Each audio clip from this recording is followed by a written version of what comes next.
Yesterday, I covered the story about Dearborn launching a whites-only cafe. Now, apparently it wasn't an actual cafe. It was actually just some virtual session where people would go into a Zoom chat or something. But it was only for people who did not identify as persons of color. Ah, yes. In the name of social justice, we must segregate the races, they say.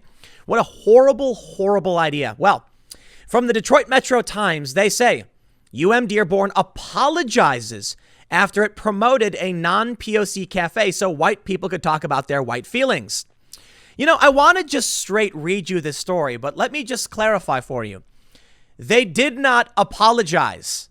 They did not apologize. They apologized for the terms they used. They love the idea of whites-only spaces, and they won't apologize for it. But they need to give the impression to regular people who don't realize what's going on that they're not for segregation. Why? This to me shows, it proves they know what they're doing is insidious and nefarious, and they want to make sure no one knows about it. So here you go, Detroit Metro Times saying they've apologized after promoting a non-POC space for white people. All right, let's read what they actually said. Dearborn sincerely regrets the terms used to describe the cafe events. The terms used to describe these events and descriptions themselves were not clear and not reflective of the university's commitment to diversity, equity, and inclusion. I'll read more of their statement, but I wanted to make sure I made it clear in the beginning. No, they're apologizing for the way they described it. That's it. It was a white-only space. Their only regret is that they didn't describe it better, or whatever that means. I don't know. They're not denouncing the idea itself. They're actually in favor of this. Here's what they write for the Detroit Metro News. It wouldn't be 2020 if a college didn't attempt to host a whites-only event intended to give white people a platform to discuss their feelings about being white, without people of color around to make them feel uncomfortable. Well, according to a now-deleted event listing, the University of Michigan Dearborn Center for Social Justice launched a virtual discussion group for non-POC to gather and discuss their experience as students on campus and as non-POC in the world. The group was advertised on the Dearborn website and on Instagram as the Non-POC Cafe, which would take place recurring bi-monthly via Zoom. Of course, I covered this the other day. Shortly after announcing the group for white people, another group, the BIPOC Cafe, was launched, which was a virtual meetup for those Dearborn students that identify as being from marginalized racial, ethnic, cultural communities. Both groups were slated to take place on Tuesdays between 2 and 3 p.m. Imagine getting those Zoom links mixed up. Oof. Yeah, actually, you click the wrong one, and all of a sudden you're the white person in the BIPOC space. The people of color only, I think they call it. Wow, doesn't that sound really racist? It didn't take long, however, for the college to release a formal statement admitting that they took issue with how their segregated discussions groups were described. Yes, not what they were. Dearborn sincerely regrets. I read that part. The statement published Wednesday also says Dearborn remains committed to fostering and maintaining an inclusive campus environment. Unless, of course, they want to host segregated spaces. But that's still inclusive. Now, I actually want to make something clear. I think what they did is actually legal. That's right. The argument for Title IX, equality in these spaces, is not that you can't. This is really interesting. When it comes to women's sports and men's sports, the argument that they're not in violation of Title IX or civil rights law, which is, Title IX is specifically in the Civil Rights Act. The argument is that so long as they offer up the equal space, it's not a violation, right? Think about what that means. That quite literally means they can segregate. Yeah. So, but that's the point. They want men and women's sports to be segregated. Some people are arguing for ending gender segregation. The idea is it's not a violation of the rights of women if they can't join the men's league because there's a women's league and vice versa.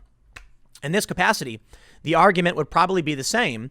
It's not racist because there's cafes for everyone. There's a cafe for white people and a cafe for not white people. Therefore, they're not discriminating because you still have your access to your cafe, right? They say that they're, still want to, whatever. As for the white people, the statement says their white group was supposed to give white people an opportunity to deepen their understanding of race and racism without harming or relying on students of color to educate them. Apparently, despite the name, the cafe events were never intended to be exclusive or exclusionary, and Dearborn assured that both groups were open to the entire campus and would have moderators present. Except they actually said that they would have non-POC moderators for the event, and it was for non-POC. So, okay, fine. What they're basically saying is you can come in and hang out, but this space is for white people. It'd be imagine if they listen. This is why I say it's insidious. Because what they're doing is they're basically saying, imagine if they created two water fountains, and one person said one fountain said non-POC and one fountain said POC, and they said you can use whichever one you'd like, but they're supposed to be, yeah, we get it. They can't just come out with their whites only events. So what they do is they create the designated spaces that are open to all, but we know what happens next. It's increments. Eventually, they're going to say, whoa, well, you shouldn't be doing this one, right? Imagine what would happen if a white person went into the non-white, the BIPOC only cafe. Do you think they'd be like, that's totally fine? No, they'd be like, yo, your space is over there. And if the inverse happened, they'd be much more amicable, as it were. But the idea is to disincentivize this kind of thing. And you know what? This is where we're going. This is absolutely where we're going as a country. Segregation is going to come back unless we do something about it. And I got to admit, with the latest news of the smears against Trump, some of the things he said, I'm not entirely confident he's going to win. Now, I know a lot of people are like, Tim, you just said Trump landslide last week, 2 weeks ago. I'm like, yeah, 2 weeks ago, it was violent riots erupting through the streets. Now the news cycle has shifted. And although that still is a big benefit for Trump, we'll see what happens in a week when they do the White House siege. But now we've got a whole new news cycle. Things are starting to change, and Trump's definitely shoved his own foot in his mouth. So now I'm like, I don't know, man. It could just be, to be honest, that I read too much news, right? And I think it's fair to say that when it comes to the election, regular people who are scared of the riots are probably not getting a whole lot of news. And so when the riots hit their area or they heard about it, it was like that they immediately were like, okay, you got to vote for Trump. And now they can put out whatever smear they want. It's not going to work. I guess people are going to see commercials, but whether or not people actually buy these things, maybe. I'll tell you what, though. The reason I'm worried, and I'm saying you got to get out and vote, is that Donald Trump is the last line of defense against this. And he may not even be able to stop it on his own. And that's the scary reality. Trump is just the president. He's banned critical race theory. He mocked the idea of white privilege. I like these things that he's doing. He's pushing back on this insane far left non-theistic religion. But what do? The millennial generation has a lot of people who hold this new religion. They're not going anywhere. They're going to get older. They're going to be working in industry, and they're going to be spreading this ideology around. Now, it may be that among the right-wing tent, whatever this is, it includes moderates and liberals now, it may be that a parallel economy emerges and quickly grows, and that could be a good thing. And I'll give you an example, right? I talked about this the other day, that a lot of these companies that are going broke because of the changes to our culture and other issues, they're embracing wokeness in an attempt to make money. Why? Woke people will watch anything so long as it's woke. They'll go to a woke comedy club and just go, yay, it is funny, we are happy. They don't really like or find funny what's happening. It just panders to their ideology. So they're getting what's called clapter. It's not laughter. It's not clapping. It's clapter. They're clapping because they agree with what you're saying. So when you look at the expansion of this, you have the millennials who believe all of these things. They're growing. Maybe the good news is that it doesn't matter if Trump wins. All that matters is that regular people don't want to go to church every day and won't. So these industries will fade out. They'll create their ideological hubs that will shrivel because most people just want to be left alone and play video games and do their thing. And maybe that's a good thing. Maybe we don't need Trump. But I'll tell you what, I'm not taking the risk. I'm not. I'm going to vote for Trump for this and a couple other reasons, mostly having to do with foreign policy, peace agreements, pulling our troops back. I'm happy about it. We'll see what he does the next few months. But it's also that he's pushing back against this. And we have to.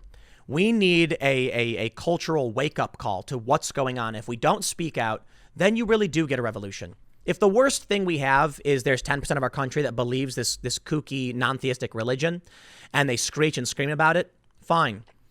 So long as we're resilient to cancel culture, we push back on the more absurd actions they take, they can believe whatever they want. But it's also possible that because they're in mainstream cultural institutions, it spreads, the ideas spread, and it gets bad for everybody.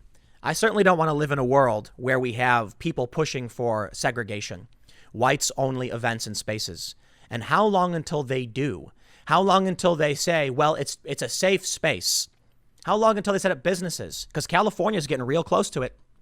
The state, public employment in colleges will be able to discriminate based on race if this referendum to repeal Prop 209 passes in November. I don't want to see it. I don't want to see it, man. So this apology is fake. That's what you need to take away from this. They didn't apologize. They apologized for the way they described it, but they still did it, and they're not sorry. I'll leave it there. I got one more segment coming up in a few minutes. Stick around, and I will see you all shortly.